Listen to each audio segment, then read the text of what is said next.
Yung mga matik, magandang umaga mga matik. Eto na naman tayo muling nagagala para maghanap na naman ng kakaibang kulay at hugis ng umang. Ayan. Dahil sa nangunguha ko ng mga shell, kasi meron akong project pagka nagawa ko ng mga matik, ipapakita ko sa inyo. Ayan. Kakahanap ko mga matik, meron tayo na mataan. At napansin mga matik, isang umang mga matik. Hanapin natin. Ito mga matik, nakita ko na. Ano tayo dito? Ito mga matik, meron tayo dito na mataan na malaking umang. Ayun mga matik.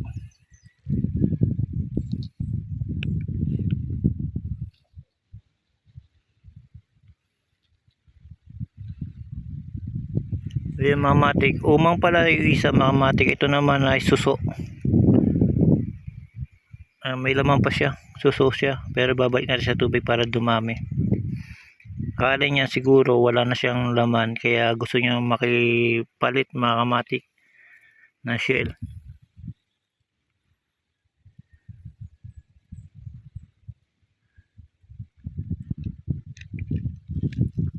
Ito mga kamatik, hindi siya umang, suso na kinakain.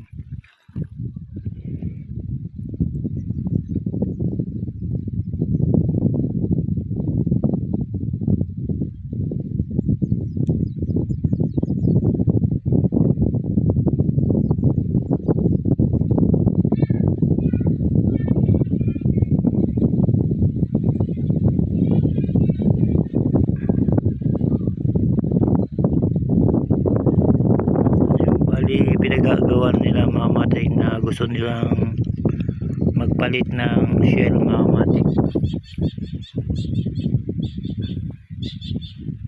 Babalik natin sa dagat ng isa medyo susuto mga matik. Ito yung kinakain. Ayan mga matik, kinakain yan. Ito yung shell. Ito buhay pa ito, balik natin mga matik.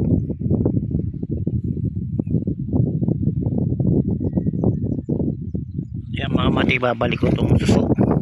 Ito yung kinakain, kailangan marami kang makuha na ito. Masarap na mga matik. Kung marami kang nakuha na ito, pwede siyang gata mga matik. The best niya gata.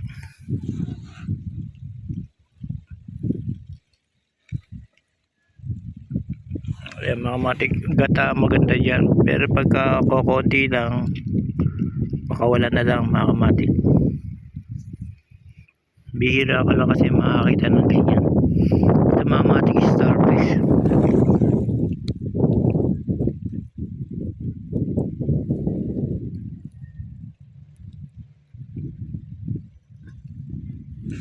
Yan, starfish, kaibigan ni SpongeBob.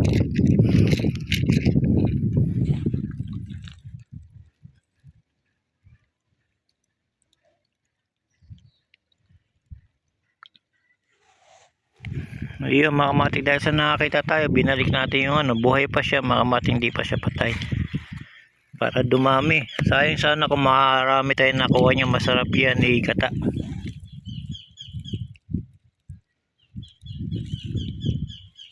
Dahil sa konti lang pakawalan natin. Meron naman dito mga kamatik kulay puti, pero hindi siya wala na pala. Ayan mga kamatik, sa ngayon dahil sa low tide mga kamatik, tala tayo ng shell. Hanggang dito na lang mga kamatik. Salamat.